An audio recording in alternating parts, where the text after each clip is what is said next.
Hello everyone, and welcome back to the Sherlock Holmes series. Today we're going to be starting our second game, but actually the fourth game in the series that was released, which is Sherlock Holmes Nemesis, otherwise known as Sherlock Holmes versus Arsene Lupin. Arsene Lupin was another character.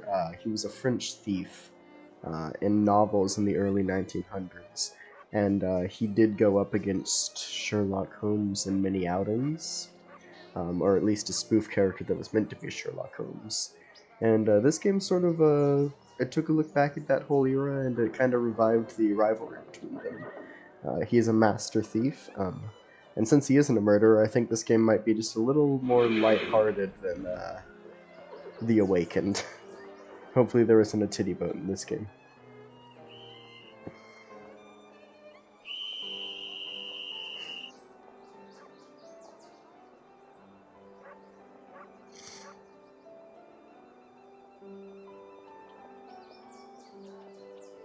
There we are, 221B.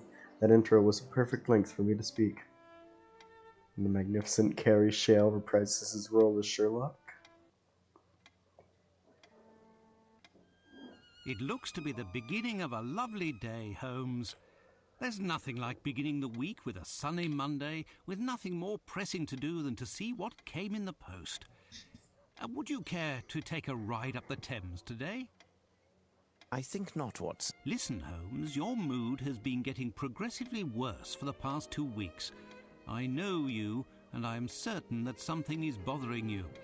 It wouldn't be bad news from Switzerland, would it? We would already be on a boat heading towards the continent were that the case, my dear Watson. Very well, then, what is it? Let me guess. For the past 2 weeks, the papers have talked of nothing other than this French thief, Arsene Lupin. He's been making all of the police officers on the continent look like complete idiots. You're taking an obvious pleasure out of reading these articles. My dear Watson. I've put my finger on it, haven't I? I know you well. Something tells me that you will not entertain talk of this Lupin for some time. Do you recall his latest feat? Using an alias, he seduced a young Italian princess in order to rob her of a priceless set of diamond jewelry that once belonged to the Medici. These jewels were to be part of the lady's dowry on the occasion of her marriage to the son of a wealthy, influential Sicilian. Finally, our friend, having committed his crime, left word for the local press explaining that there was no other way for the charming lass to escape a marriage of convenience with, I quote, an uncultivated and uncouth boor without the least refinement. Since then, the lady has been confined to a convent, and rumour has it that the two outraged fathers have jointly offered a sum of countless millions of liras for the head, the rest of the body being optional, of the man who is responsible for their dishonour. Are you acquainted with the reputation of the Italian criminal milieu? Why, another letter from the zoo about those missing birds, as if we were going to be running around the whole of London chasing chickens. As I was saying, are you acquainted with the reputation of the Italian criminal milieu? This Arsene Fucking Lupin exposition must be in hiding Watson somewhere, over here. surrounded by bottles of champagne and stolen treasures. How foolhardy and arrogant. Oh, these French. However, he didn't pursue this foolishness to the point of risking stepping onto British soil. Has the cat got your tongue, Watson? What?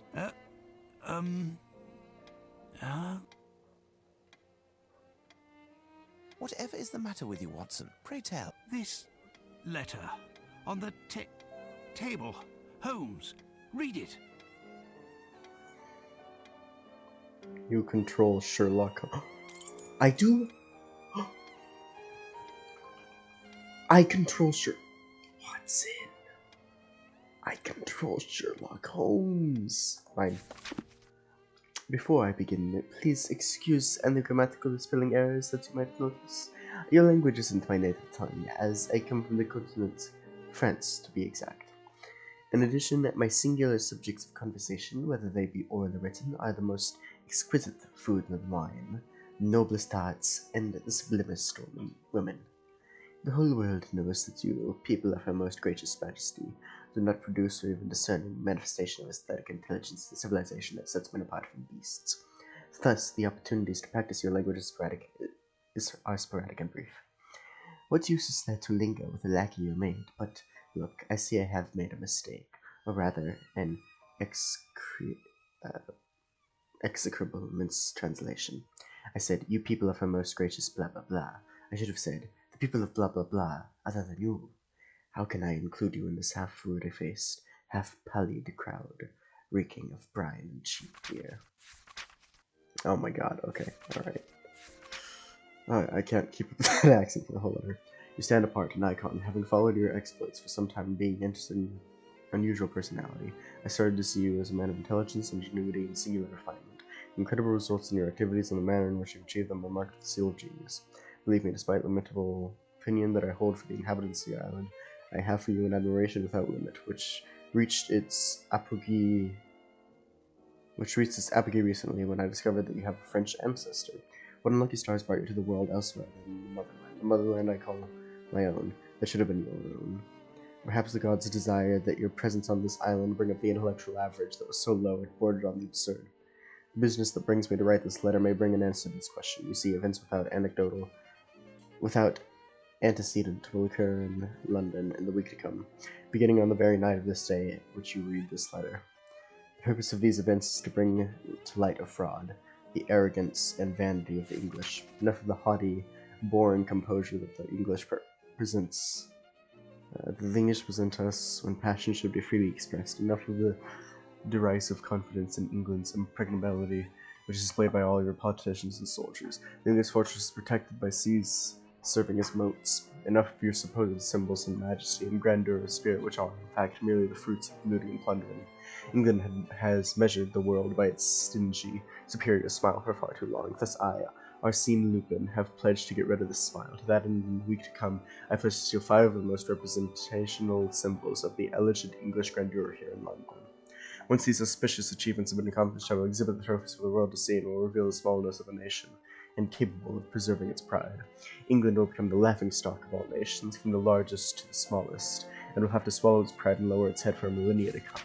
Imagine these self-righteous and perfidious faces, who ordinarily parade the fact that they are one of Her Majesty's people, who will henceforth hide their origins. Being English will no longer be grounds for pride, but rather shame. In brief, the debts will be paid. You are perhaps asking yourself why I have chosen to share with you my vision, which many who don't know me would consider mad. After all, if my former praises are well-founded, you are certainly the only person in England capable of stopping my plan. Like myself, you are fully aware of the inefficiency and flagrant lack of imagination that plagues your police service. The reason for this letter is eminently narcissistic. No exceptional artist desires to produce their work for an uncultured public, incapable of appreciating the true value of his prowess and talent. In you, I have found the ideal spectator, and I wish for you to follow the stages of my consecration step by step. In fact, I would almost wish for you to put yourself in my path, and, in vain, stop me from committing these thefts. But you are a busy man who doesn't like defeat. What a shame. If, despite everything, the adventure tempts you away, I shall leave you with a few verses that deal with tonight's targets. All across France, everyone knows, in the blind's kingdom, you only need one eye for the crown. Treat us like blind men, it shows. 'Twas a one-eyed, one-armed man who brought us down. It is true that we failed, that we tried again. Our fate was nailed, our mortality, our pain. One of the Spanish capes, the detestable pride that hangs around you like drapes, our suffering, makes you snide. An adversary came along in order to protect the victory. We were in the wrong, and the day made history. Save the pain and defeat, the worst in this game, so that the hero we did meet carries a French name. Clearly did vengeance sound what I have in mind for this traitor, sitting at his master's feet like a hound, as we run aground. On my honor tonight to hand, I will break free the binding, so that all may understand. Our victory will take wing. Arsene Lupin, or Lupin. Holmes, this is truly unbelievable. Surely this cannot be taken seriously. It's possible, Watson, that this letter is nothing but a prank. However, a small chance exists that both the challenge and the threat are real. What will you do? First, I'm going to enjoy the breakfast Mrs. Hudson has prepared. If you would be so good, Watson, as to clarify some of the riddles in the letter. Firstly, if Arsene Lupin is actually the author, as he states, why does he sign with another name? When it comes to the poem, even if an answer seems straightforward, we must be quite certain. What would the target of tonight's theft be if this letter turns out to be accurate? We have 1 day to find the solution and to take preventative measures. You could go see Barnes, the bookstore in Glentworth Street. Surely they'll have something that will be informative. Yay, we're going to Barnes' bookseller again. I control Dr. Watson too? Now this is absurd.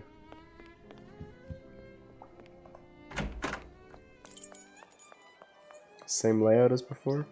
No, I have nothing to ask him. Some character model there. Yeah, there's the house that we started, Captain Stinnick's house. We started the investigation there last time. Baker Street's looking good as ever. I didn't see Wiggins though when I went outside. Poor Barnes should hire a cleaning lady. Oh, what a mess. What happened here, Barnes? I'm a man?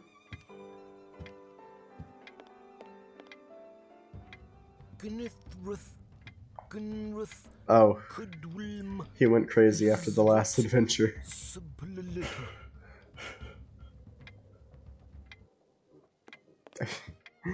Yeah, translating that would probably do that to you.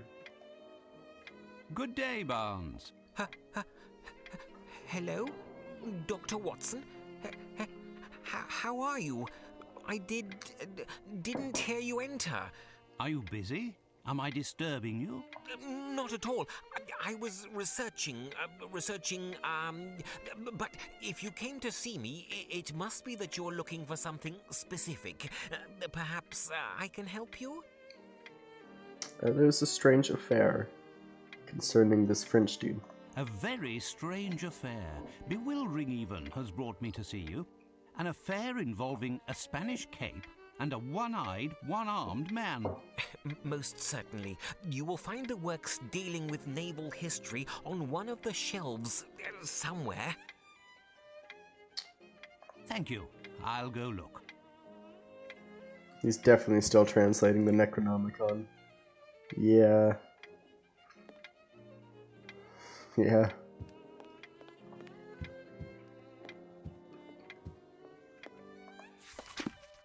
Great English Seaman book.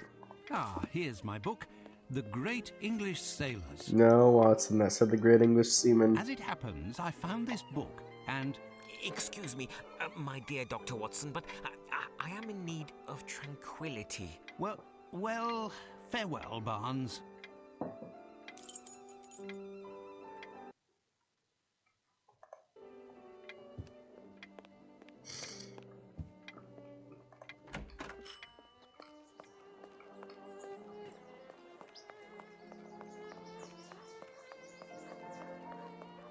Can I talk to you? Sir? I remember she was here the last time. And I think this guy was I too. have nothing to ask. Yeah, Wiggins isn't here though. Most unfortunate.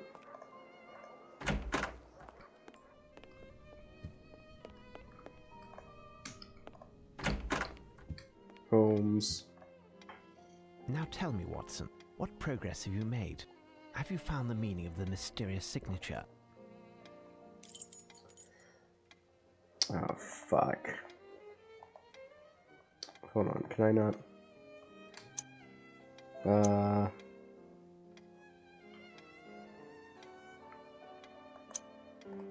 Okay.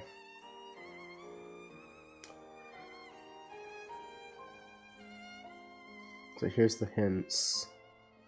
Let's go to documents. This is his last voyage. Upon his return, he astounded many with his tale for raw meat and his sudden onslaught of salvation when, I quote, his housekeeper, local college students in uniform conscripts passed out in front of the windows of the living room. He died 2 years later due to a fatal fall while attempting to battle the weathercock atop Edinburgh's Bell Tower with a sculpture that he made of clay and briar chips representing supposed offspring of the Duke of Kent and a hedgehog.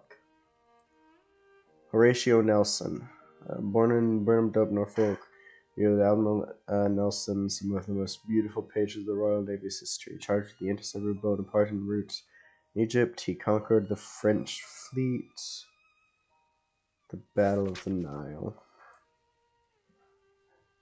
Not content to rest his laurels, in 1799 he recaptured Naples from the revolutionaries and made Duke of Bronte in 1800. The death of this unraveled seaman, who had already given his body in the service of the country, he had one arm amputated and lost the sight in one eye, was his crowning moment. He died triumphing over Admiral Villeneuve during the Battle of Trafalgar, despite being inferior in terms of numbers, but through the grace of... Yeah, so it's this guy. But Horatio Nelson doesn't sound like a French name. Now tell me, Watson, what... It's an anagram, Holmes. The letters in Arsino Lotino can be used to spell out Horatio Nelson. That's a welcome confirmation. No doubt the target for the theft is somehow connected with the Battle of Trafalgar, won by Admiral Lord Nelson at the expense of the French. Nelson, who lost an eye and an arm in battle, has a statue high atop a column in Trafalgar Square. It says that the object of the theft is sitting at his master's feet. There's nothing to steal on this column. We have a map of London here somewhere. Let's see if we can find a site of interest near Trafalgar Square. There's the map. Oh, I thought the map of London was there. What? This accursed statue is still here? I've asked Mrs. Hudson to remove it for us. I love that. I love that there's a trophy from the previous game. Yeah, I'm going to take this moment to just talk about how the apartment's barely changed, like some stuff is shuffled around, but that's about it. For experiments. A motley collection. Ooh, the adventure of the dancing men, I recall. Holmes's violin. But yeah, like the apartment is fucking... It's great. What a mess. And you can see it evolve throughout all of the Treaty games. on Cornish, the Celtic language of the Cornish people. And it was in this statue that we found the famous black pearl of the Borgias. To think that this statue saved Holmes's life during the adventure of the empty house. Holmes's makeup and accessories. With the help of this, his disguises are very impressive. Holmes's makeup and accessories. Hinayana, the oldest Buddhist school, Ceylon. Holmes has some strange bedside reading. A Scandal in Bohemia. Holmes's very first adventure. But why is he keeping this journal? Holmes is not the type to archive his past adventures. Oh, the photo of Irene Adler. I'm not surprised that Holmes kept it. To him, she is the only woman. He perceives her as being so superior to the rest of her sex that he can't even speak her name. Could he have felt something close to love for her? Who knows? Well, that's a cool little Easter egg. Ah, Holmes's Order of the Legion of Honor. I wonder why he doesn't display it on the wall. Oh, now I wish I explored all of this as Holmes. A Scandal in Bohemia. Because that, I would have liked to hear what he commented about Irene Adler. Holmes's sidearm.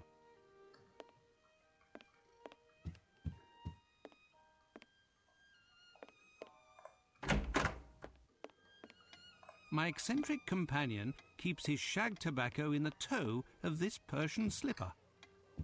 It's a coal bucket in which Holmes stores his cigars. What a strange idea. This is how Holmes organizes his correspondence that is awaiting responses. If only his clients saw that.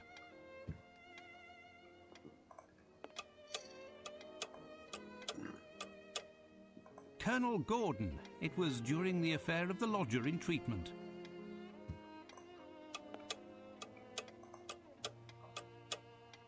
The Reichenbach Falls. What an awful memory. That was originally Holmes's last adventure, actually.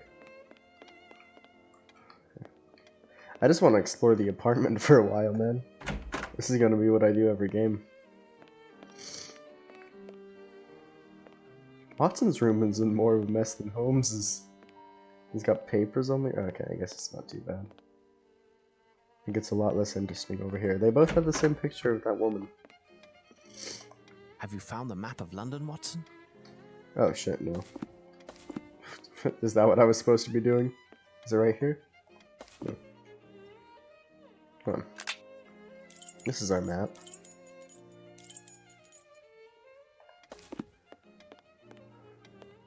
Is it one of these? Ha! I found it okay. at last. The map of London. So, according to you, what is there to steal in Trafalgar Square? Show me on the map, Watson. Okay. Trafalgar Square. What?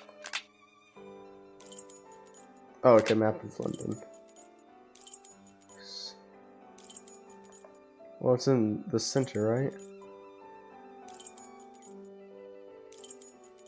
The only location visible is the National Gallery of Painting, which faces the column. Why not? Our man wants to steal a painting, but which one? Watson, shall we head out? Let's take a tour of the National Gallery.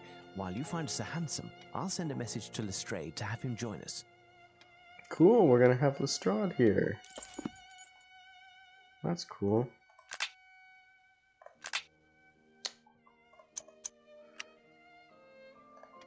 What am I supposed to do right now?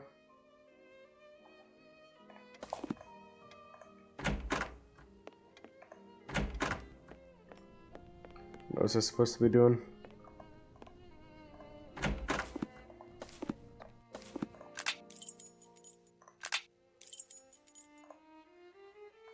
No. I must find a hansom. Okay. Oh, okay. Hey there. Ah, Lamb, good timing. Can you give myself and my friend Sherlock a lift? With pleasure, Dr. Watson. The mistress, Miss Bromsby, gave me the day off. I'll wait for you.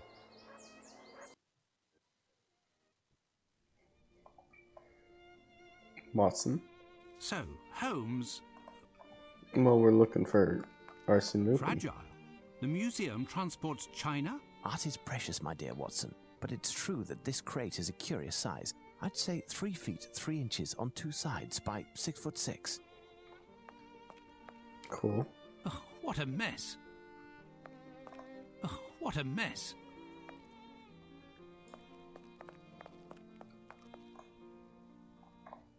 Good afternoon, gentlemen, and welcome to the National Gallery of Painting. As it's such a lovely day outside, you're the only visitors at the moment, and likely will be for the whole day, as the minimum number of people for a guided tour is... We're not here to visit the museum, young man. My name is Sherlock Holmes, and this is my friend and colleague, Dr. Watson. Sherlock Holmes, the famous detective? That's the one. Indeed, I have reason to believe that a theft is being planned that will take place here, perhaps as early as today. A robbery? I'm not certain, but there is a good reason to believe that is the case. We have contacted Inspector Lestrade at Scotland Yard, and he should be joining us momentarily. Meanwhile, rest assured that we are here in an official capacity. In the meantime, you can certainly help us. One of the paintings will play a part in the matter, but I don't yet know exactly which one. I do, however, have a few clues that should tell something to a specialist like yourself. Ah, yes, of course. As it happens, I've only been working here for 3 days. Actually, I'm an apprentice, and my duties here are essentially administrative. Pray tell, would I be correct in deducing that the elder of the 2 men that we can see up there is the director of the museum? Yes, that is Sir Pointer. He could certainly assist you better than I, but at the moment he's terribly occupied and will be for some time. But the location that you are proposing is unworthy of my work. All of my pieces are hymns to color and light. It's the very stars, the sun that you want to extinguish. Please understand, dear sir, the entrance hall is reserved for temporary exhibitions. We are able to add more lighting. In that case, you would have to provide lanterns across the whole length of the ceiling, and to use the most refined oil possible. Definitely not gas.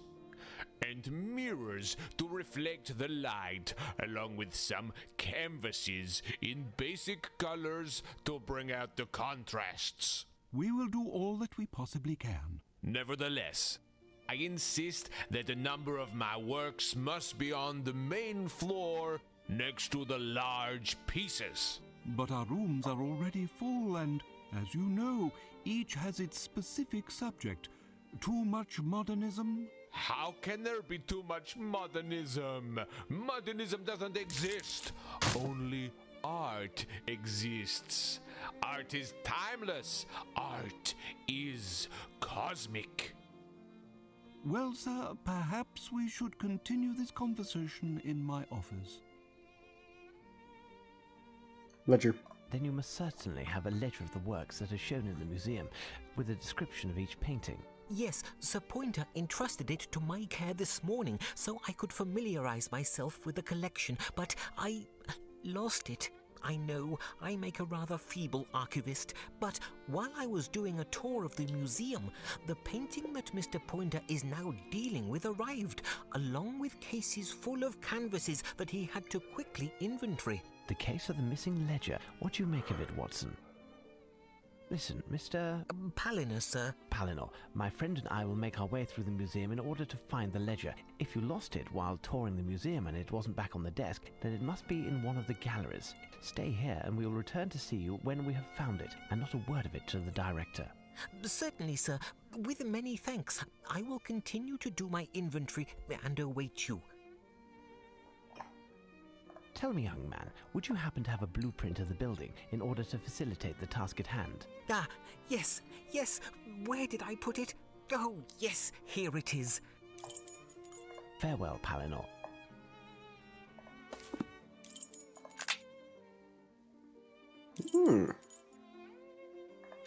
Interesting place. Just trying to see the blueprint. Oh, I guess that maybe in my map is the blueprint.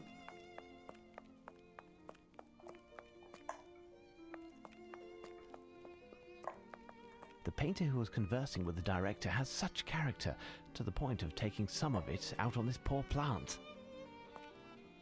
Alright. My goal for this one is I said I didn't want to be disturbed. My goal for this one is to not use the hint system nearly as much. The Spanish Painter's Gallery. The Adoration of the Name of Jesus, El Greco, 1541 to 1614, Spanish painter from Crete, belonging to the Mannerist school. The Lamentation of the Dead Christ, by Giuseppe di Ribera, a Tenebrist painter. This canvas by Tiziano Vecellio, better known as Titian, is an allegory of prudence. It reads, "From the past, the man of the present acts prudently so as not to imperil the future." Wise advice. An Apostle, Giuseppe di Ribera, 1591 to 1652. A lovely painting by Murillo. Impressive. La Tela Real by the great Spanish master Diego Velázquez, 1599 to 1660, painter from the golden century of Spain. It depicts a royal boar hunt. The Vendramin family, venerating a relic of the True Cross by Titian, a Venetian paper, died in 1576, leader of the 16th century Venetian school of the Cinquecento. Jacob with a Flock of Laban by Giuseppe de Ribera, also called Lo Spagnoletto, or the Little Spaniard because of his height. Christ healing the paralytic at the pool of Bethesda by Murillo, one of the most important figures in Baroque painting in Spain during the 18th century. Christ driving the traders from the temple, canvassed by the Spanish master El Greco. A peasant boy leaning on a sill by Bartolomé Esteban Murillo, 1617 to 1682. The Toilet of Venus by Diego Velázquez, who was considered, along with Francisco Goya and El Greco, as one of the greatest artists in all of Spanish history. The Spanish Painter's Gallery. The Triumph of Pan by Nicolas Poussin. A canvas by Joseph Vernet, my great-great-uncle. Oh! That's important. Arsene Lupin mentioned him. I hope you guys are getting your painting lore in, by the way. Horace Vernet, my ancestor. Magnificent, this landscape at sunset. This is the guy that matters. Portrait of a Woman by Perronneau. French school, pastel on paper. French Painter's Gallery. Okay, so this is the important one. It seems that we've found the famous ledger. It's written in shorthand and there are hundreds of entries. Let's bring it to the archivist. Jacques Cazot, portrait by Jean-Baptiste Perronneau. Born around 1715, died 1783. The Adoration of the Golden Calf by Nicolas Poussin, a classical French painter from the 17th century who spent most of his productive career not in Paris, but in Rome, on the fringes of the prominent schools of the era. A canvas by Nicolas Poussin that tells of the discovery of Moses. Very nice. Perfect Harmony by Jean-Antoine Watteau. Perfect Harmony by Jean-Antoine Watteau. The Scale of Love by Jean-Antoine Watteau. Born in 1684, died in 1721. French painter, one of the first in the Rococo style, inspired by the Commedia dell'arte, who loved to depict theatre and festivities in his paintings. The Emperor Napoleon I, or Bonaparte as we English prefer, painted by Horace Vernet. That's Waterloo. Watson, come quickly. What is it, Holmes? What have you found? Right, Painting am I by right? my great-uncle, Horace Vernet. I had forgotten that his work could be found here. It is certainly this ancestor to whom Lupin made reference in his letter. Such talent, don't you think? Who? Lupin? No, Vernet. Albeit Lupin also, but in a different field. Horace Vernet, the Battle of the Hanau, which took place in 1813, the beginning of the end for Napoleon despite this victory. The Battle of Genappe by Horace Vernet, one of the victories of the French Revolution. A beautiful landscape by Boucher, Françoise, a master of colour in the Age of Enlightenment. The Billet doux by Françoise Boucher. Monsieur de Norvin's portrait by Jean-Auguste Dominique Ingres, 1780 to 1876. A portrait, Madame Moitessier, by Ingres, who was also a violinist on the side, like myself. Cool. Yes, Mr. Holmes? Here is your ledger, my friend. You found it! Many thanks. You won't say anything to Sir Pointer? Rest assured, are you familiar with how the entries are written? Everything seems to be abbreviated. I understand how to locate a thematic group and how to read a description, but I am struggling with the location codes. It's better than nothing at the moment. We're searching for a painting that has a connection to the Battle of Trafalgar. Depicting what exactly? According to this poem, it could be... Are you sure? It means nothing to me, Mr. Holmes. Are you sure? It means nothing to... Okay.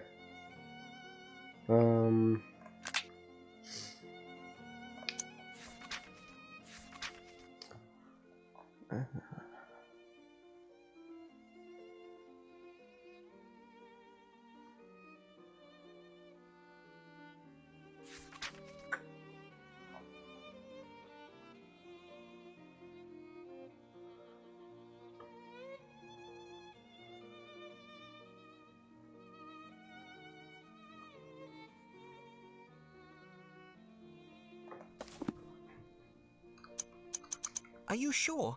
It means nothing to me. Are you sure? It means nothing. Are you sure? It means nothing. What does the painting based on the Battle of Trafalgar depict?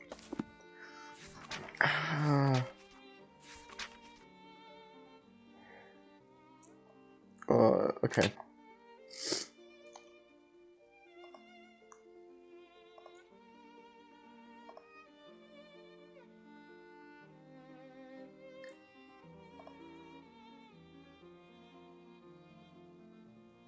The victor. Okay. Oh, okay. Yes, Mr. Holmes? It might refer to a boat. Its master was Admiral Nelson, and the thief wanted to run it aground. Ah, that Moreover, makes the boat sense. would have a French name. Wait, I have a suggestion. A very popular painting, symbolic even, The Fighting Temeraire, a Turner. In this painting, Turner is described as having mastered painting techniques, and it is one of the most beautiful English paintings of all time. The subject, a boat by the French name of Temeraire, was involved in the Battle of Trafalgar and distinguished itself by protecting Victory, the flagship on board which was... Victory, did you say? Yes, Admiral Nelson was on board. Temeraire received a special distinction, but I am not certain of which. The painting shows it being towed to the breaker's yard, I believe. Where would I find it? I don't know. You would have to search through the English works of this century near the west section of the gallery. Alrighty. My thanks, Palinor. Come, Watson, let's take a look at the painting. Save. Cool.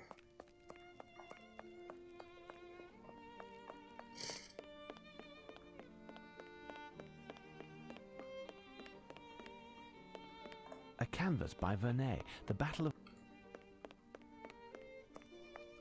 The Painter's Daughters Chasing a Butterfly by Thomas Gainsborough, an unfinished painting but touching nevertheless. French Painters Gallery. I just needed to see that. Ah, Thomas Gainsborough, one of the most famous English portrait and landscape painters. English Painters Hall. Sun Rising Through Vapour by William Turner. 40 years before Monet, Turner creates a new painting that dissolves forms in a quivering of atmosphere and light. The Evening Star by William Turner, the graceful transitional moment between day and night. Mr. and Mrs. Andrews by Gainsborough, an unfinished painting. An unrivaled landscape artist, he was obliged to do portraits in order to earn a living. A magnificent landscape by Gainsborough. Here's what I've been looking for. Margate from the Sea by William Turner. Here we have a precursor to Impressionism. John Constable. He managed to turn a boring part of England into a place you'd almost want to visit. The Fighting Temeraire. Splendid. What do you think? I agree, it's splendid. The existence of this painting would seem to give credit to this whole affair. As long as this painting remains on this wall, this letter, even if it is eloquent and provocative, is nothing more than a letter. It is possible that all of this could be a hoax with no substance whatsoever. We will know soon enough, as the theft will have to take place tonight. We must warn the museum's director, Holmes. You are correct, Watson. Shall we? He's gonna steal it while we aren't looking. Lord Heathfield of Gibraltar by Sir Joshua Reynolds, 1723 to 1792, one of the greatest portrait artists of his time. English Painters Hall. Self-Portrait by William Turner, born in 1775, extraordinary English painter. Lady Coburn and Her Three Eldest Sons by Sir Reynolds. Queen Charlotte, painted by Sir Thomas Lawrence, an 18th century painter. A canvas by Sir Reynolds. Colonel Tarleton, hero of the British forces during the American War of Independence. Dr. Ralph Schomburg by Thomas Gainsborough, 1727 to 1788. Alright, we've browsed through 3 whole galleries at this point. I think you guys might be getting bored of the art lesson. Although I'm enjoying it. That's right. Fantastic! Superb! There, Maestro. I believe that everything is settled. This collaboration will be my crowning glory, my masterpiece. Merci! I have finished the inventory of the works of art, Director. Oh, and I have the pleasure of introducing the great detective Sherlock Holmes and his companion, Dr. Watson. Good day, gentlemen. It's with pleasure that I welcome you to our gallery. I trust that you are here for pleasure and not business? I'm afraid that is not the case. Oh. When it is no longer a matter of art, the artist must make his excuses. Messieurs, until we meet again, no need to accompany me. I know the way. My apologies, gentlemen. Have you been waiting long? Mr. Palinor was able to answer all of our most urgent questions. Tell me, who was that man who just left? That was Horace Velmont, a French painter. One of the best, seemingly. His letters of recommendation come from some of the grandest salons in Paris. A Frenchman? Let's take a look, Watson. Yes, he's very avant-garde. He heard that we were showing the works of modern painters during our temporary exhibitions. He has loaned us a number of paintings and has promised to donate those that have the greatest success to the museum. Lestrade, just in time. And the Frenchman, Watson? Gone? Director, this is Inspector Lestrade from Scotland Yard. Lestrade, this is the Director of the National Gallery, Sir Pointer, and his assistant, Mr. Palinor. Lestrade, would you have your constable on duty guard the entrance and make sure that nobody comes into the museum?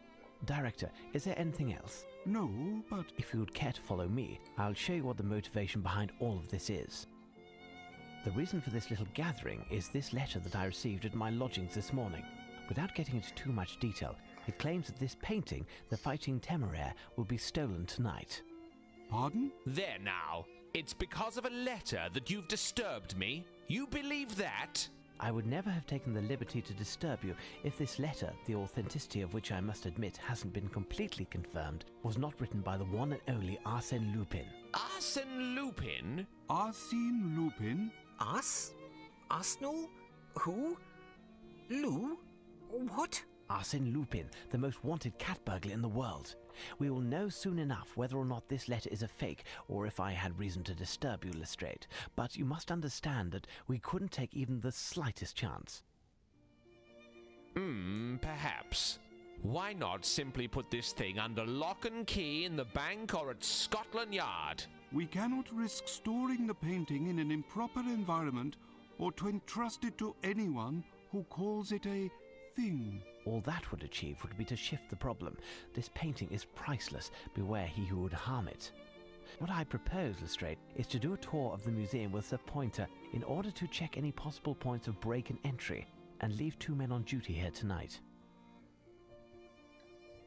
In addition, Director, you must close the museum to the public and not let anyone else in. If you feel it's necessary. And you, Holmes? I'll pass by tomorrow at dawn. We'll know then what we're up against. Should the unthinkable have occurred, I insist that nothing is touched until I arrive. Is that clear? Let's be off, Watson. Listen, Inspector, I have a lot of work to take care of. It would be better if I leave you to do a tour by yourself. You are, after all, a professional. Here are the keys to all of the locked doors. If you need me, I'll be in my office. Well, I best inspect the museum to find any of Lupin's possible exits, including mice holes. I'm Lestrade. Oh my god. Oh, this is the best Sherlock Holmes game ever. This is the absolute best Sherlock Holmes game in the world. No, no exits on this side, nothing to report. It's dark in this box room. Good. No windows, no possible entry. As far as you say. Oh no, alright, I need a rope for the Lestrade. This is the fucking best.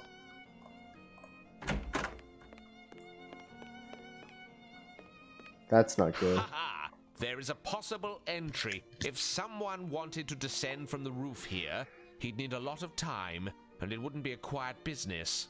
But I'd be wise to leave a man on duty here, and he will signal the alarm at any suspicious movement coming from the roof. Arsene Lupin. It's you and I now. Alright.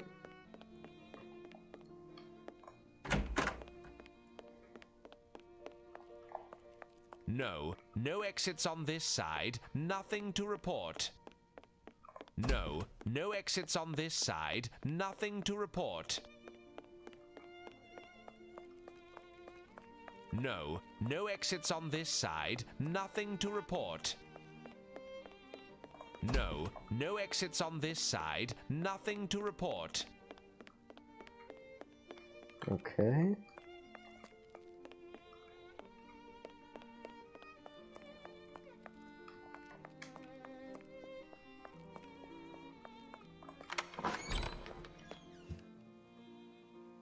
No windows? I will make sure there are no windows, and therefore ways in. Here. Do your work. I will draw a map for you, Inspector.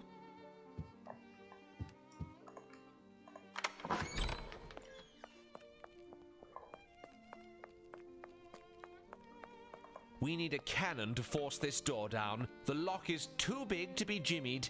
and I'll leave a man on duty in place. If Lupin does come, it won't be that way. Wait for tonight. Oh, okay. There. The director and his underling have left. Time for us to play now. It could be that this whole robbery is nothing but nonsense. If not, we're prepared. And this Lupin will play right into our hands. I'll lock the main door to the museum, and you will be locked in. Jeffries is on duty in Trafalgar Square, and the yard is nearby. Nothing to worry about there. The doors leading in will be locked, but you will each have everything you need to open them. Stay hidden and cover your light so you cannot be seen from the roof. You, Lockhart, will be stationed near the painting itself. At the least provocation, go down to the entrance and sound the alarm. The walls are too thick, so you will have to go down for your whistle to be heard. In case of real trouble, be sure to fire with deadly accuracy, because if you even graze one of the paintings, your great-grandchildren will still be paying off your debts. Finally, you'll just have to be content with your lanterns. Gas is too expensive. Let's go, men. Keep your wits about you. You'll be relieved at 4 a.m.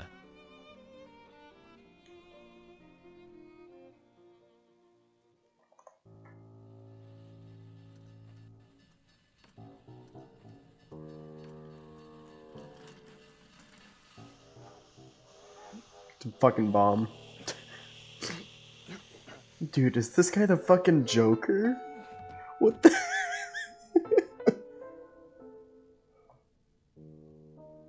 Also, the lights are still on.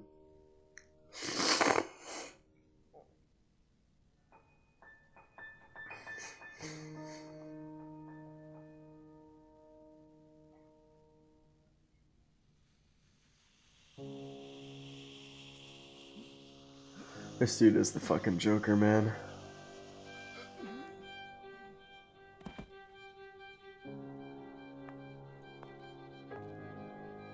Go on, you cantankerous codger. You have work to do.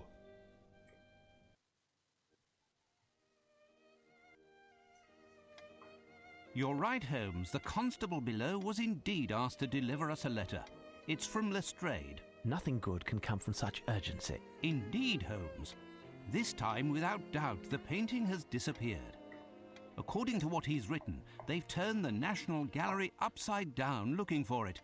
Our presence is required immediately. Well, Watson, the game is afoot. Should we not have enlisted more men from the force to protect the painting? I think that a whole brigade could not have stopped Lupin.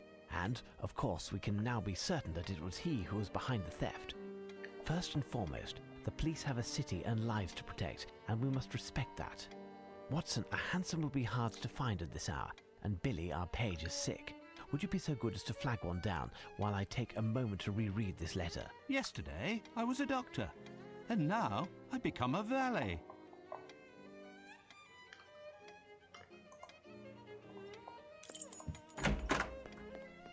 Alright.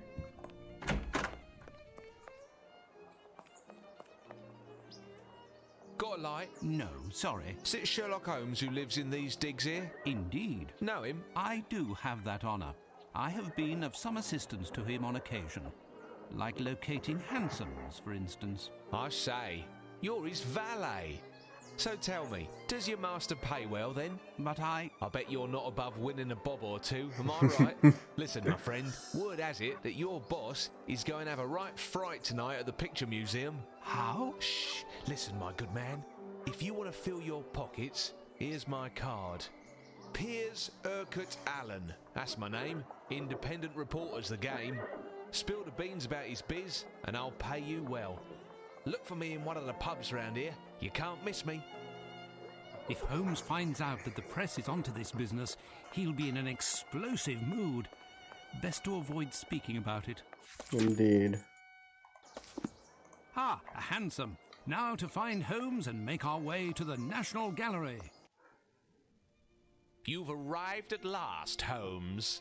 We haven't touched anything while we were waiting, except for a ladder which we needed to climb onto the roof. You must have received my message. The painting was stolen. Did your men see anything? To tell you the truth, barely anything. There was nothing they could do. The only thing we know for certain is there were two people of athletic build who perpetrated this crime. We don't know if the burglars stole anything other than the painting in question, as they completely redecorated the museum with the paintings of a French artist that were at the entrance to the museum. The paintings that were on the walls are now crammed in the director's office. Do you have any idea what happened? Well, not really. I haven't managed to figure it out. We know that the two men exited through the window in the restoration workshop, and that the second man entered through there. But the first man was already in the museum before his accomplice. Yet I had a man in the restoration workshop all yesterday afternoon, and he only left for a minute in order to hear my orders. At no time could the first man have entered through the window. We would have either seen or heard him. The men on the premises confirmed they didn't see anyone pass through the entrance until the alarm was sounded. And those two are the only possibilities. How did this man get into the museum, I ask you? When you have eliminated the impossible, Lestrade, whatever remains, however improbable, must be the truth. Where are the director and his assistant? They're both in the office. Go gently with the director. He's close to having a fit.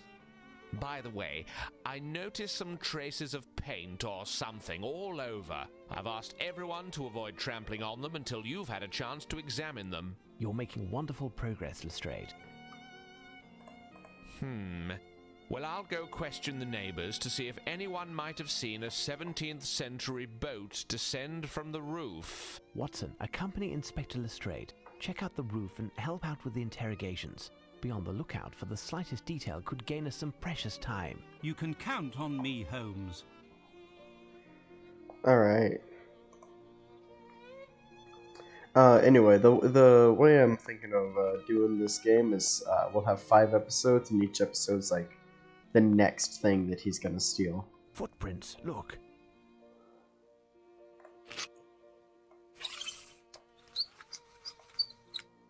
These footprints are size 9. Footprints, look. These are shoes with supple, non-skid leather soles of French manufacture with a distinctive design. These are, without doubt, the shoes of the French painter Horace Velmont. Very well. Yep. Can I borrow this lamp? Unfortunately not. This room is poorly lit and we need it to work. Perhaps a bit later. Ah, Mr. Holmes, such a tragedy. Have you seen what these crooks have done to my museum? Paintings of incalculable value thrown in a heap like hay in a haystack. And the Fighting Temeraire. Now, calm down, Director. Do you know if they took anything other than this painting? The director and I are in the middle of doing an inventory of all the paintings that were moved. We are not certain yet. Alright. Thank you, gentlemen. Good. We'll be here if you have any further questions. Come, Palinor, back to the inventory.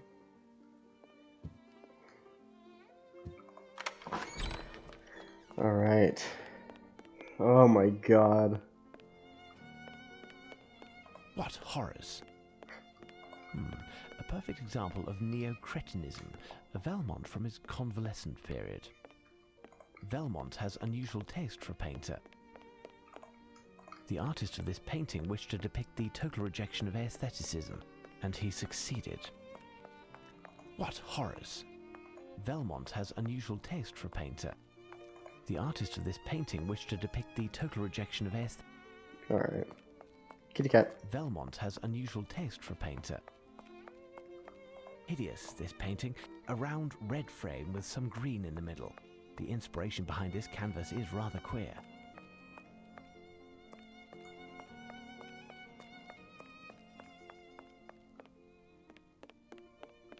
It's Sir Pointer, the museum director, who is on display here. Amusing.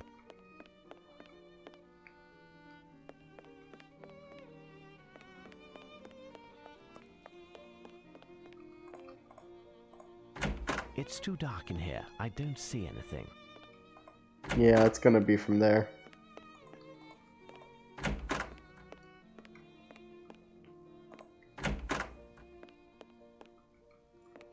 Okay. It's through there that one of our robbers arrived, and it's also through there that they must have escaped with the help of a ladder. These tools are for restoring paintings. Water.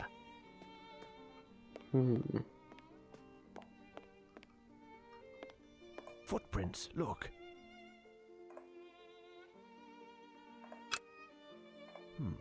The foot brushed the paint. Someone wanted to warn the person who made the footprints of the presence of liquid on the ground, but too late.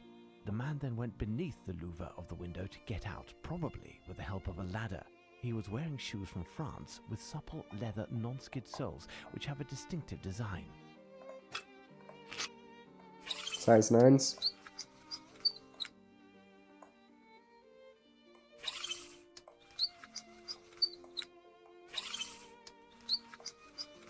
Okay, come on. Come on. Come on. Okay. The foot brushed.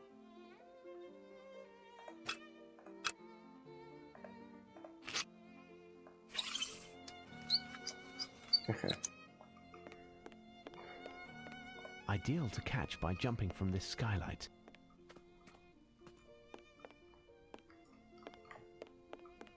The person who left these footprints stepped into the paint with his whole foot. These footprints are those of common work boots. Okay, so this is the second man. Size 10.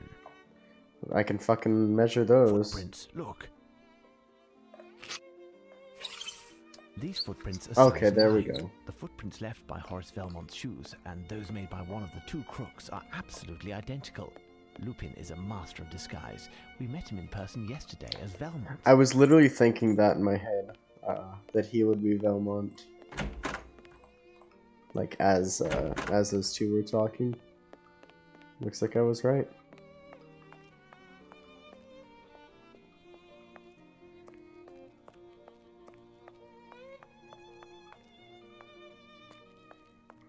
The paint tracks come from the interior of the museum and stop there. It's curious, but I'd wager that the man who left these footprints rested here a moment while facing the wall and looking at something. Yet, these paintings aren't exceptional in the least. The crown jewels. He's wanting to steal the crown jewels.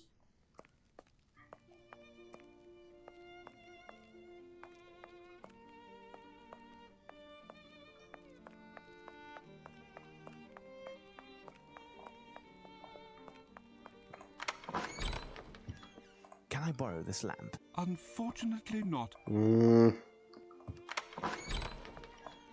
It's definitely the crown jewels next.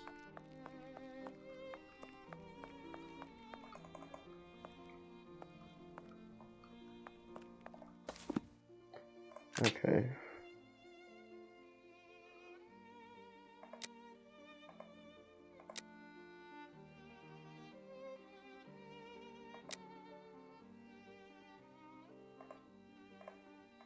Okay.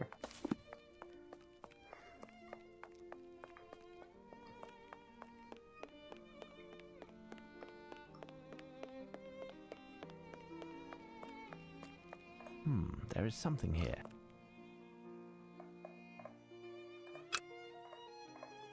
A trace of black rubber.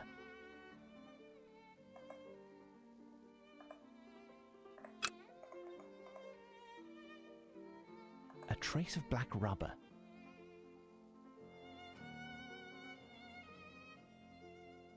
A trace of black rubber. A trace of black rubber. These 4 traces of black rubber are identical and form a square. Yep.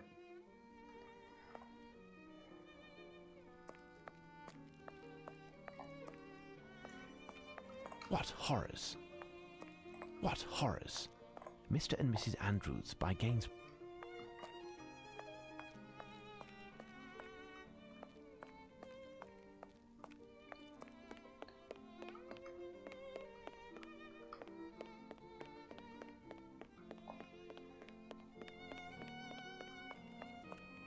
There's something strange on the ceiling.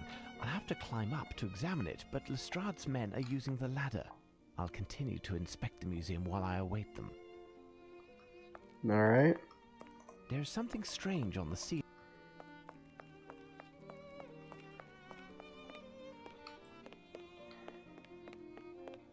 Oh shit, I didn't A realize large this. red square was painted on the floor, most likely by Lupin, but to what end?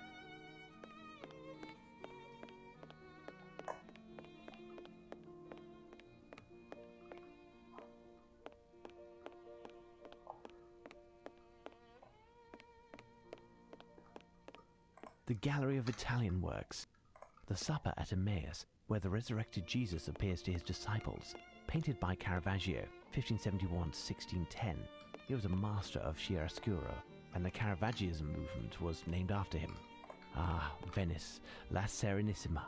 This one from 1740 by Canaletto. What horrors! Yeah. Adoration of the Kings by Botticelli, bought by the National Gallery in 1878. Saint Catherine of Alexandria, painted by Carlo Crivelli, bought as part of the Prince Anatole Demidov collection in 1868. A painting by Veronese, the family of Darius before Alexander. A study by Tiepolo. The Trojans bring the Greek horse into their city, causing their own ruin. Thus it's best to beware of certain gifts. Portrait of a young man in red by Dominico Gillandeo. This painting was executed between 1480 and 90 and is on loan. This painting depicts the gods Venus and Mars by Botticelli. This painting was exhibited for the first time in 1874 in the National Gallery. Saint Catherine of Alexandria by Antonio de Solario in 1514, originally part of a triptych. The Supper at Emmaus, where the resurrection. The Gallery of Italian Works. Closed. Alrighty. So that area is closed.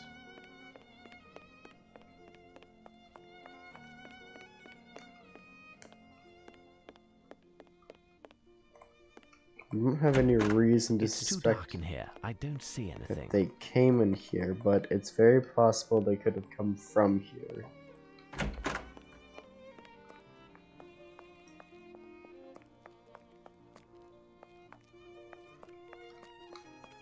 It's a combination lock, a French brand. It looks extremely solid. Impossible to open it without knowing the combination.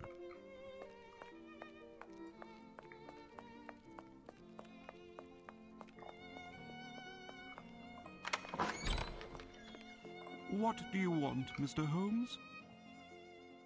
The only one who will be happy is Velmont. His paintings now have the best spots. I'd wager he's doubly happy, but he'd never come to show his gratitude in person. Ah, and when will you be done with your investigation, so that we can put the paintings back in their original places? A deadline will soon be set, I think. However, it is in our best interest to do it as quickly as possible. Thank you, gentlemen. Good. Can I borrow this lamp? Unfortunately not. I'm overwhelmed by this inventory.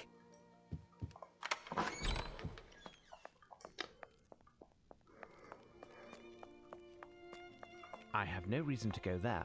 I have no reason to go there. It's a very familiar voice line.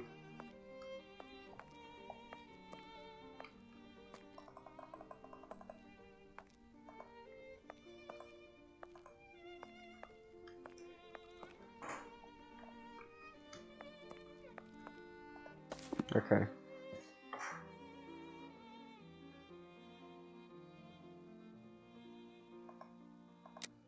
Oh, wait.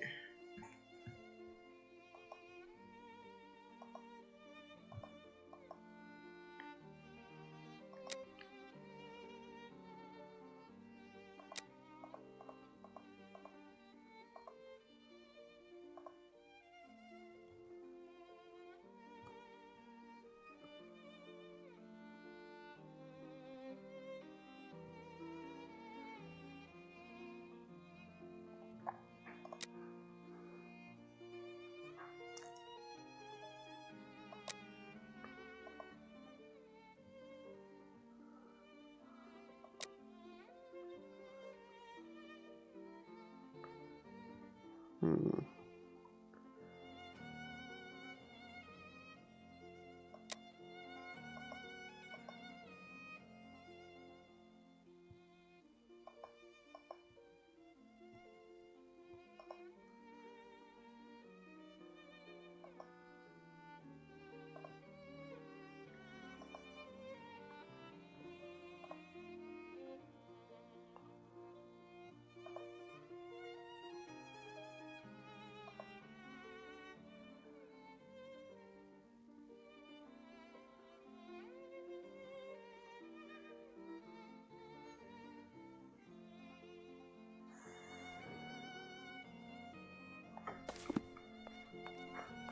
Now I figured out about the blueprint footprints, and I've talked to him about Velmont,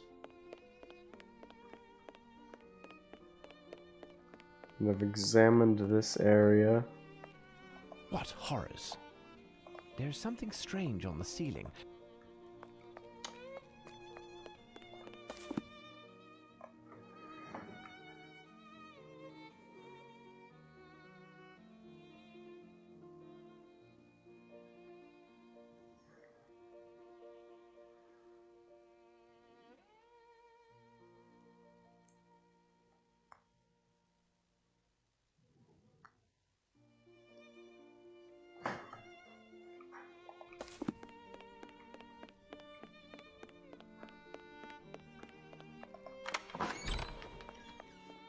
What do you want, Mr. Holmes? The only one who will be... A deadline. Now, calm down, Director. Thank you, gentlemen. Good. Okay.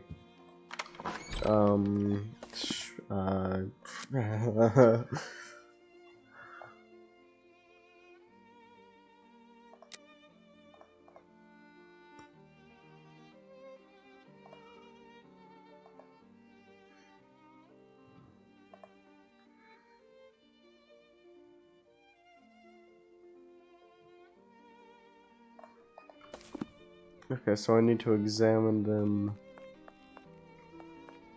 Oh, okay.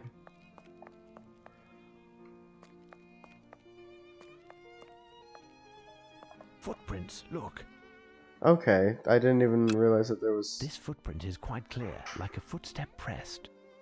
This footprint is rather light. The man who left these footprints made a return trip. He was carrying something heavy when he climbed the stairs. Paintings, certainly. And these are the size 10s? Size 10. Yep. Mr. Holmes, Inspector Lestrade wanted you to know that we no longer need the ladder. If you want it, it's near the director's office. Thank you. Okay. I only needed a little bit of help there.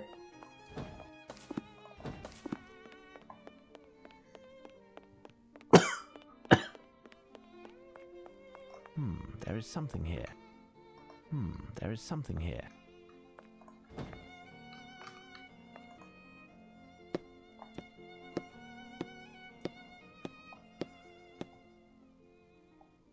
Elementary. If your initials are JL, the answer is yes. If not, greetings, Mr. Holmes. Our meeting yesterday was far too brief, but I bet it won't be the last. It gives me great happiness that you are participating in this adventure, and even if this ending gives you displeasure, you will have been in the first row for the whole show. Please inform Inspector Lestrade, as you know, but contrary to his belief, I most certainly came in through the entrance. I was into the main doors, although leaving is a different matter. But enough of the past, let's look ahead, shall we? After tonight, I will yet again steal from one of the emblems of England's pride. My next target can be found somewhere in London. It's up to you to identify it before I can claim it. For this, I have left several clues throughout the museum. A mind as brilliant as yours should have no trouble finding and interpreting them. But will you be able to finish in time to start? I've left some paintings on the walls that I didn't have the heart to replace with those from my personal collection. In observing them and reading the following poem, you will be able to have all of the information necessary to determine the location where I spent yesterday afternoon and early evening. A small bit of advice: do not break into thy place. A painting of great value is inside, and you will ruin it. In the museum, I did go that night. And where did I see Venus and Mars wrapped in white? A rainy day they arrived with much delight. That year, without doubt, remember them all This night. poem by Lupin surely makes reference to 4 paintings presently hanging in the museum. Shall we begin our search? So, I know all about Venus and Mars.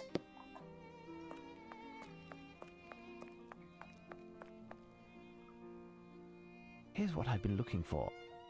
Oh, is it? Okay, we'll get back to that one. I want to go for Venus and Mars first. Here's what I've been looking for. This painting depicts the gods Venus and Mars by Botticelli. This painting was exhibited for the first time in 1874 in the National Gallery.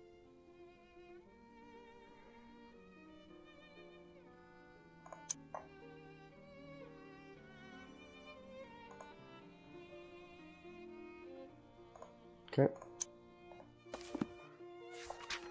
A tired horseman was sleeping near the air without fear. His white horse, standing tall, whispered into my ear. My lord, we were painted long ago, that is clear. Truthfully, my second choice, sir, was that year.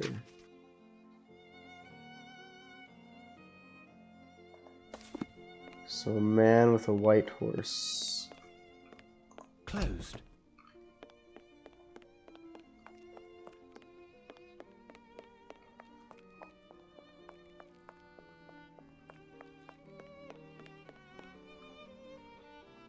Here's what I've been looking for. It's not that one yet.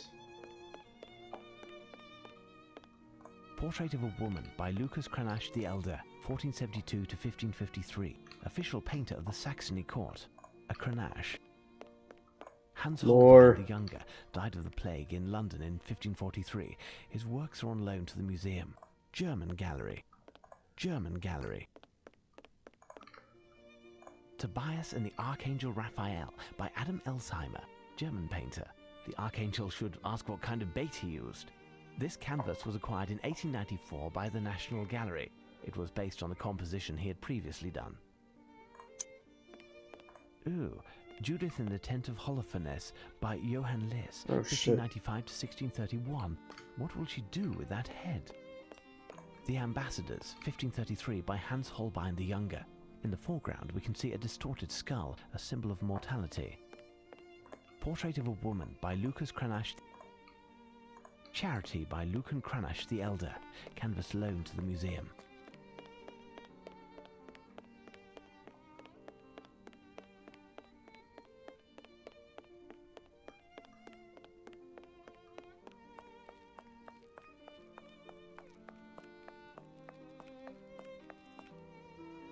A work by Jan Steen, painter of the Dutch school, a moralist. Ah, the countryside, painted by Salomon van Rushdael. Born in the first few years of the 17th century, died 1670. It makes you want to rest for a moment. Dutch Gallery. A coast scene, Jan van de Capelle. Amsterdam, 1626 to 1679. A river scene with a Dutch yacht by Van de Capelle. An architectural fantasy painted by Van der Heyden. A painting by Rembrandt, the sum of his works inspired Baudelaire to write Rembrandt's Sad Hospital Full of Murmurs. Self-portrait at the age of 63 by Rembrandt, the year of his death. The painter affirmed, I do not paint the man, I paint the passage. Dutch Gallery. Okay. My OCD has been calmed down. A winter scene with skaters near a castle Yeah, by so Averkamp, that's the 1585 to third 1634, one. of the greatest painters from the Dutch school of the 17th century. He specialized in winter scenes. The painting originally extended into a square shape. So, the Raphael and Archangel one is the last one.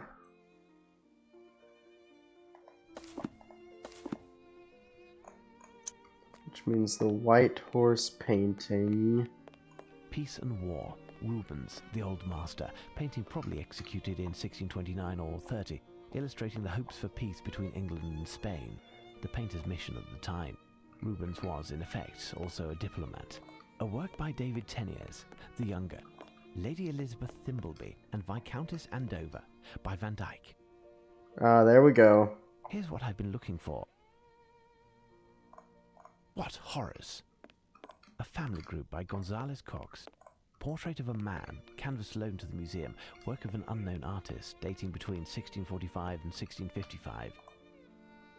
Look, a white horse standing by a sleeping man by Peter Verbeek, possibly derived from a 1652 print by Paulus Potter. It seems that I have found the 4 numbers from Lupin's poem. Now, what do I do with them? Okay, so 4 numbers are, so bam. This painting depicts the gods Venus 1874. And I found the 4 numbers. So 1. Look, a white horse. It seems that I have found the. I have a theory. A winter scene with skaters near a castle by Avercamp, 1585 to 1634. It seems that I have found the 4. A winter scene with skaters near a castle by Avercamp, 1585 to 6. It seems that I have found the 4 numbers. Okay. And that was originally a square. Tobias and the Archangel Raphael. It seems that I have found the 4.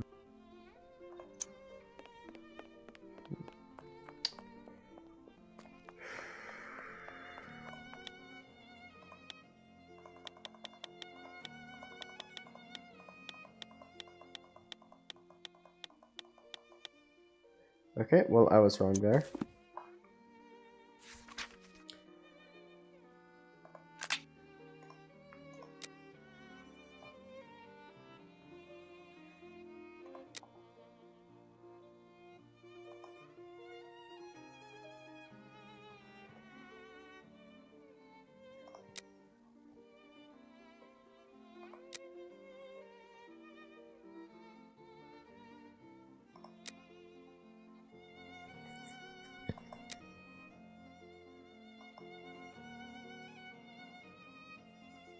Oh my god, it's just a fuck ton of math. Okay. 8984. I couldn't be fucked to do math, dude.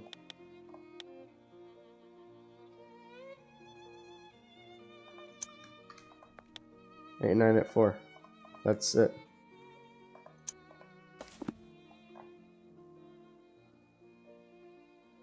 What?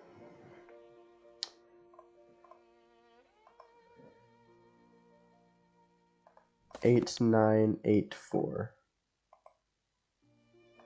I did that. Okay, or maybe I didn't.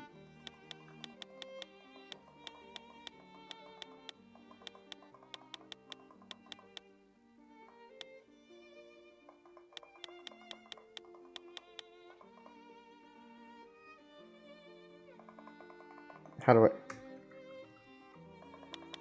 Um... um...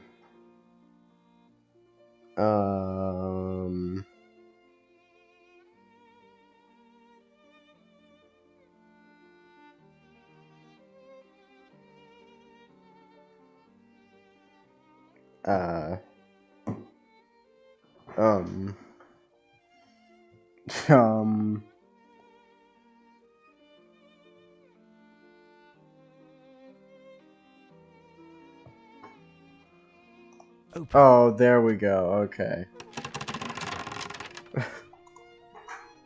It's the painting by my great uncle. Look, there's a paper attached. You should have at your feet the parts of my disguise from yesterday. No doubt you would have liked to have removed them from me while I was still wearing them. It's possible. Find me in the museum disguised like this and remove my prostheses. Beware. Do it with care and precision, for I am sensitive. That and the fact that you might destroy the next clue. A wig and a cushion, for the stomach, no doubt. There's also Velmont's cap and clothing.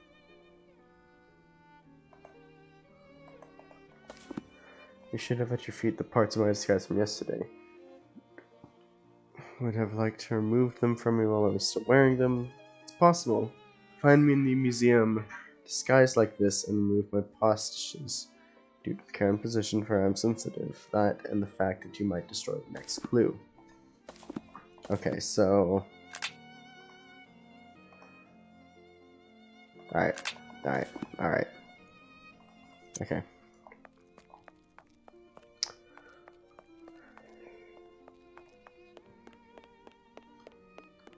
There he is. Self-portrait by Horace Velmont. A bit narcissistic, that one. This painting has an oil base, but is covered in a fine coat of water paint. I should ask the director how to remove it. This painting has an oil base. This painting Okay, has an oil I need base. to back out. There we go.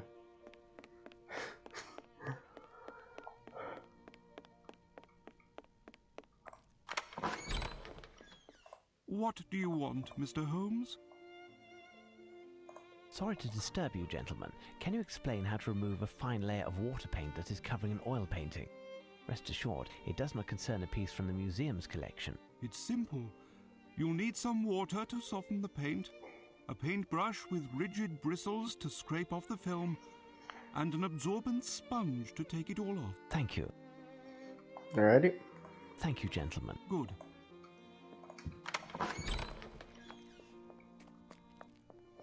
Water, a paintbrush, and a sponge. There's water. Nope, there's not water. There's a sponge and a paintbrush. And water. Ah, forgot about that.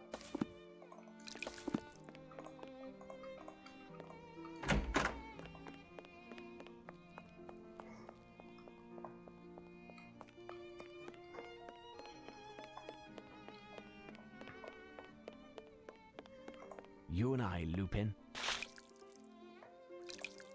I need something. I need something. I need something.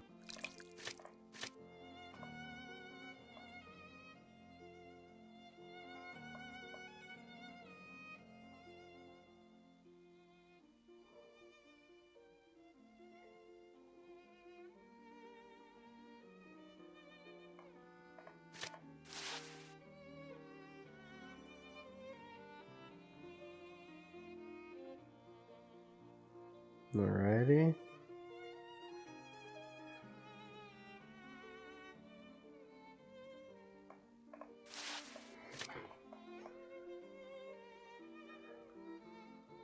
Let's get this whole painting wet.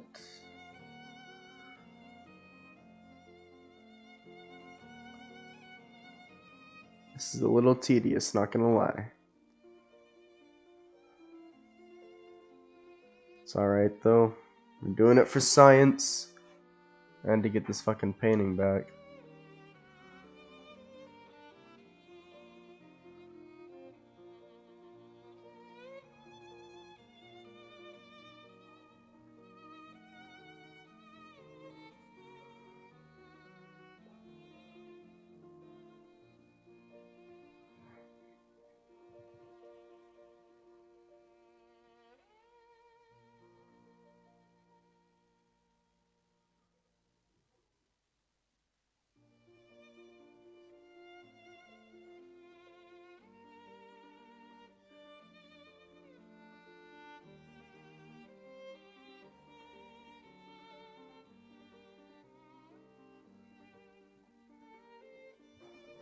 Alright. I did all that innocuous bullshit. Now please just scrub all this shit off. Alright. I'm just scrubbing myself a man here. Oh wait. Oh no, isn't that the man who was working here? Surely not. No, surely it couldn't be.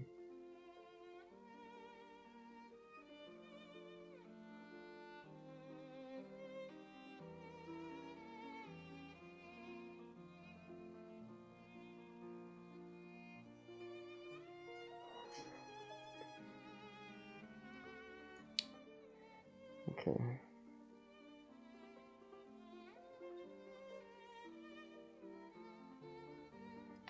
Did I not get water on that little bottom layer there? There's a few areas here I didn't get water on. That's alright. Oh shit. Oh shit, okay. Just dampen that up a little bit. Alright. There is a bright red C written on this calling card in addition to a poem. This letter must be the beginning of a word or a phrase. Now to find the others. The red surrounding the green isn't right, but for a clue you must look inwardly. If nothing is found despite your great might, my success will make you green with envy.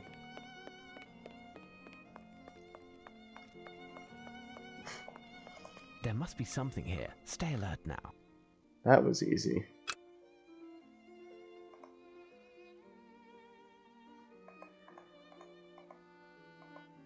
A piece of the frame is breaking off. Oh, C.O. Great paintings, rectangular or square, are hanging in rooms very much like this. In a different one from the northern air, count 6 sides as the needle turns, you can't miss.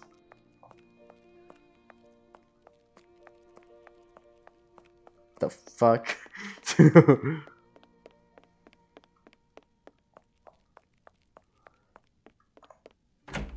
It's too dark in here. I don't see anything.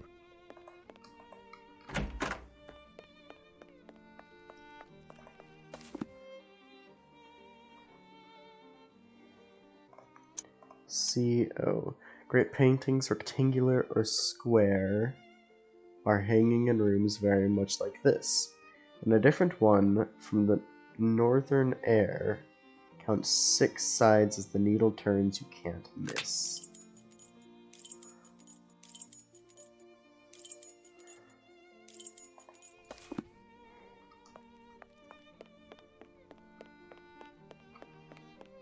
What horrors? What horrors? What horrors? What horrors?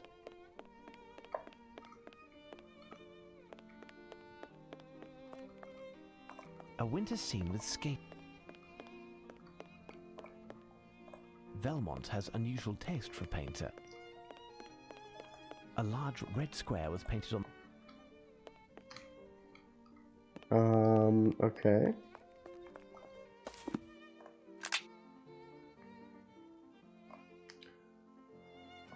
Oh.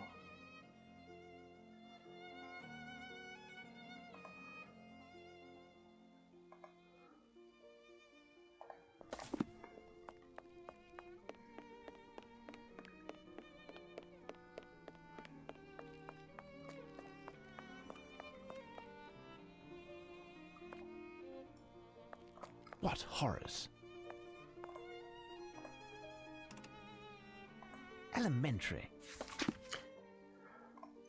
COR, core. In a somber corner under a white cloth, to ensure success, look for the red. It will not be inside, but not be wroth. It's not impossible if you use your head. Time to go into my head.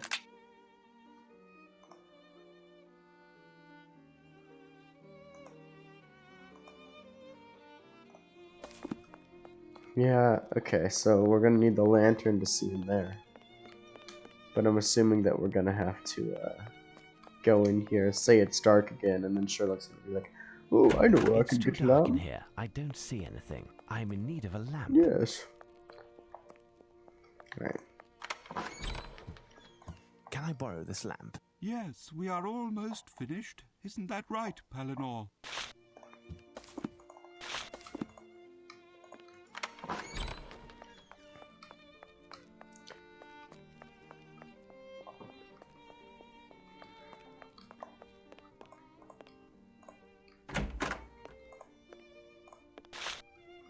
This bucket contains something extremely heavy. I can't move it. A bucket with a red perimeter. Not bad. There is something here. Coro. Under a bouquet of lilies fair, the director is sleeping there, younger by a quarter of an hour, and you shall receive the power.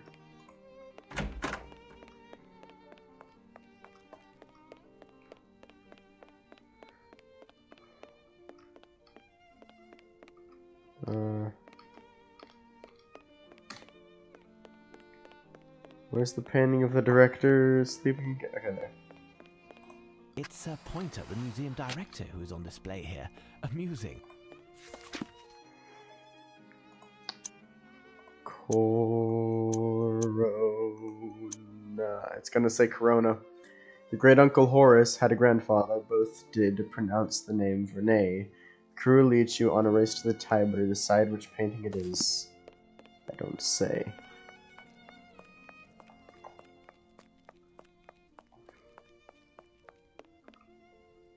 It's one of these. Here's what I've been looking for. A canvas by Joseph Vernay, my great-great-uncle. A canvas by Joseph Vernay, my great-great-uncle.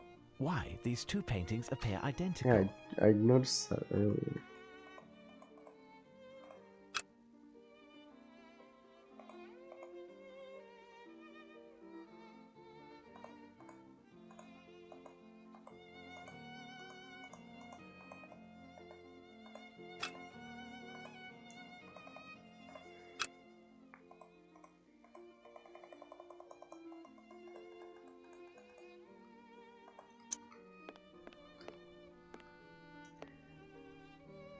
So I need to spot the differences. I mean, other than the fact that this one looks darker overall.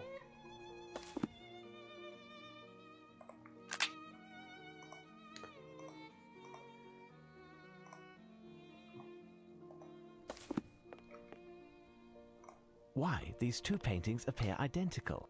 I thought it was gonna be up here. Haha, Lupin seems to be setting the example. I'm in need of a lamp. Bro. Okay.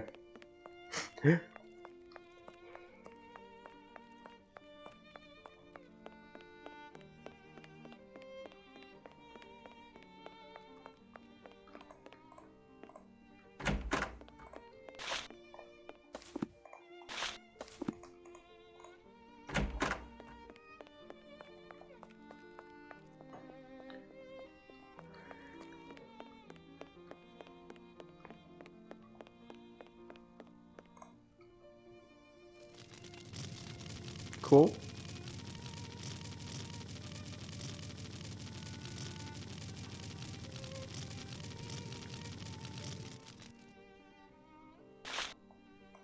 I will recopy all of that to better study it. Coroni. Nice paintings with nice paintings with so much in common. 9 paintings maybe. Theme and colors brown, red, green, yellow, and blue. Put the colors face to face, help them to align, and the last letter found will give you a clue.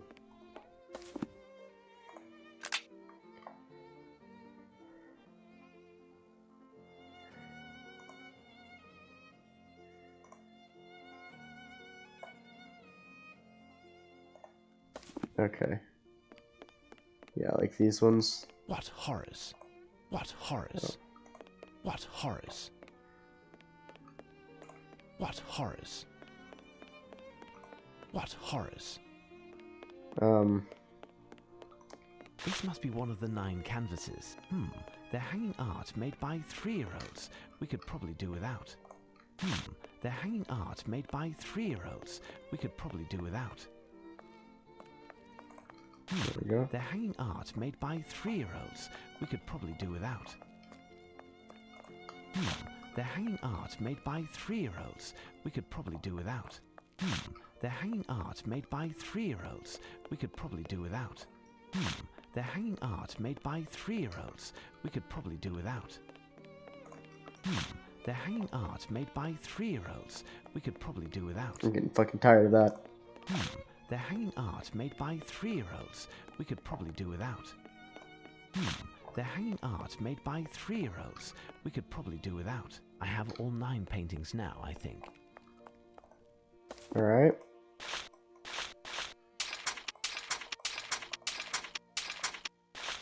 What am I supposed to do with them?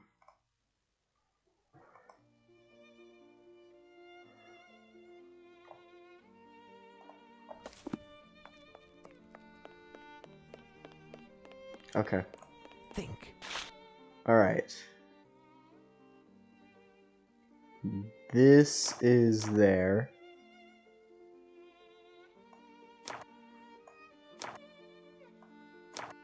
No, because this has to be the middle. Or it could be there.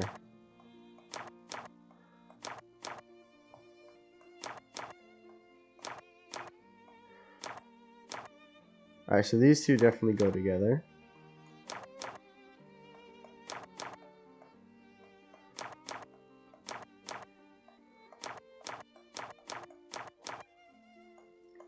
Nothing seems to go there, so it's gonna be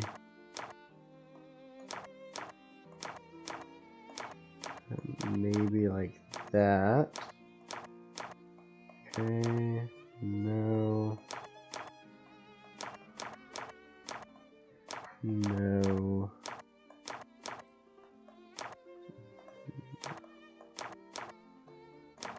Oh shit.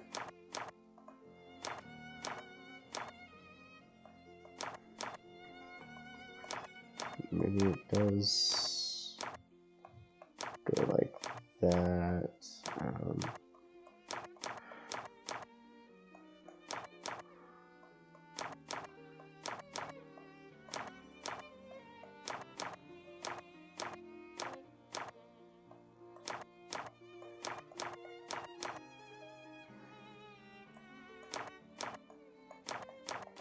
Oh my god, okay, I can do that with them. I just...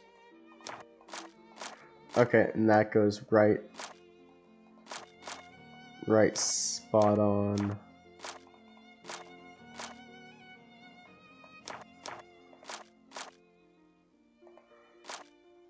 Oh, I didn't even realize that they go together.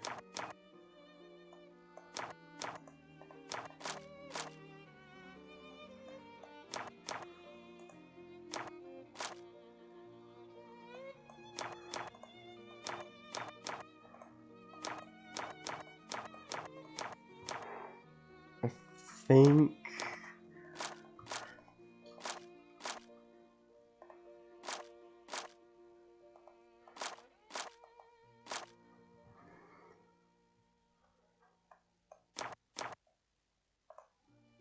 Oh shit. Okay, so that does pretty well.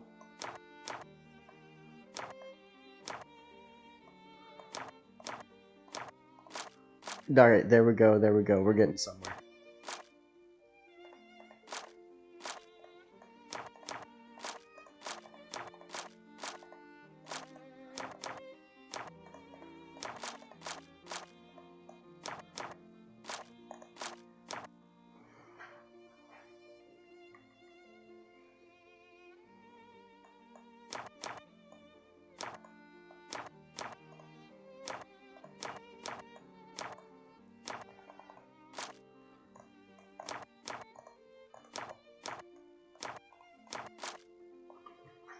No, it doesn't quite fit.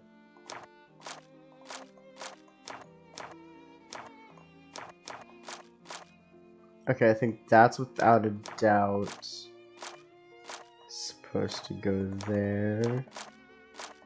Then what about...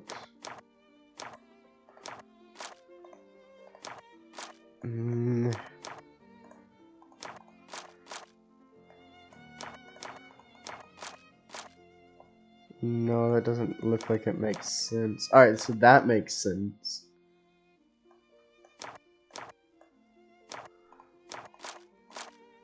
That makes sense. Okay. That makes sense. That makes sense. Are we all good? Think. That makes sense to me.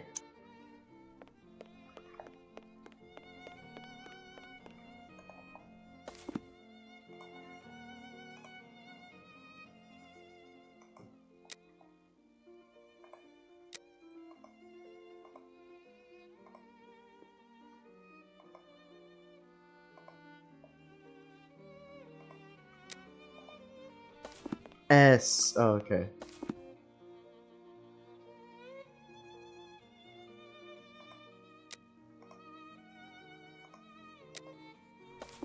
S, so it's I-S. Coronus?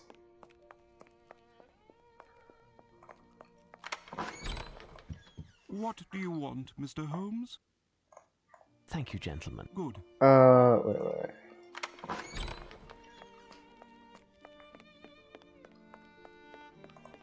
Think.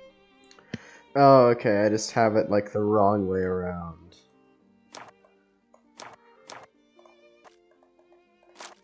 Yes. That's it, right? No message proposes another riddle. I must have found all of the clues. However, I haven't made any progress. Perhaps the director might know more.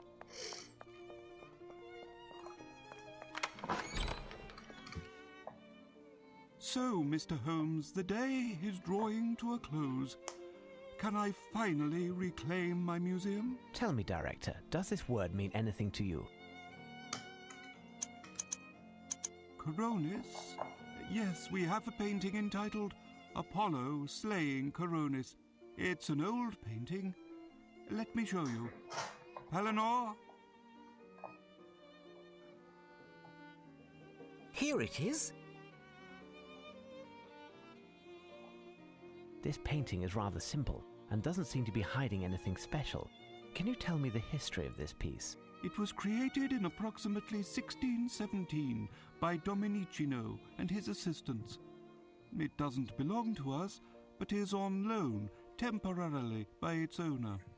It represents the god Apollo using an arrow to slay his lover, Coronis, because of her infidelity. That's all? Yes, that's all. Well, Holmes, where are we? It's dark outside. I can't keep going any longer. Not one witness within a half-mile in any direction. It would seem the men disappeared like ghosts. What is the note that you're holding? Oh, yes, a constable asked me to bring it to your attention. It could be from Lestrade, as we were separated over an hour ago. Lo, Coronis' destiny in a painting. It was there, but never did she know. Always around her a black shadow. Not seen in the painting. This eve 6 more missing. Incredible. Lestrade has also started using poetry. This Watson. note didn't come from Lestrade, Watson. It's Lupin who sent it. Mr. Pointer, what could he mean by a black shadow and not in the painting? Yes. In the legend, it's Apollo's bird, a raven, who reveals Coronis' infidelity to him. Thus, the raven, who is at the heart of the matter, is curiously absent from the painting. Anyway, our latest message from Lupin states, tonight 6 more missing. Do you have the map of London with you, Watson? Get it for me if you would.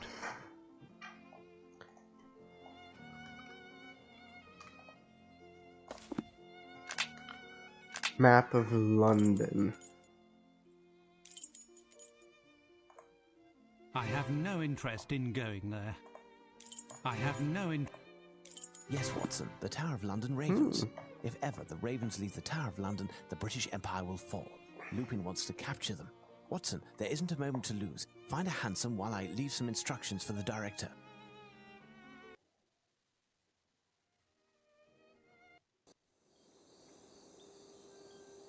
You were quiet during the whole trip in the hansom, Holmes. I'm curious to know what you might have said to the director. Simply to reveal nothing to the public and claim that the appearance of a strange mildew on certain paintings has forced the museum to close. This quarantine will permit us to avoid the press from aggravating this already embarrassing situation. But if Lupin pursues his scandalous idea and actions, we won't be able to silence all of the talk that will ensue all over the city. Exactly, Watson. All we're doing is giving ourselves a bit of time. From here on out, we must win this strange game, Watson. Lupin won the first round and has thrown me headfirst into this business because if he succeeds, my name will eternally be associated with this adventure and synonymous with failure. But you'll get the upper hand, won't you, Holmes? We'll see, Watson, that we will. Who goes there? My name is Sherlock Holmes, and this is my friend Dr. Watson. We are here at this late hour to meet with the Chief Warder. A recent event has led us to believe that some harm may befall the security of the buildings and goods under his responsibility. Stay here and wait a moment. Above all, do not deface the walls. Okay, and I think with that, we are going to save one more time. And that is where we're going to call it a night for Sherlock Holmes' Nemesis. It's been fun. We solved our first 5 thefts, sort of. And it's time now to move on to the second, something to do with the Tower of London. I guarantee you this is all culminating in the crown jewels, for a fact. But yeah, I'll see you guys in the next one. In the meantime, you guys have a great one. This is me signing out.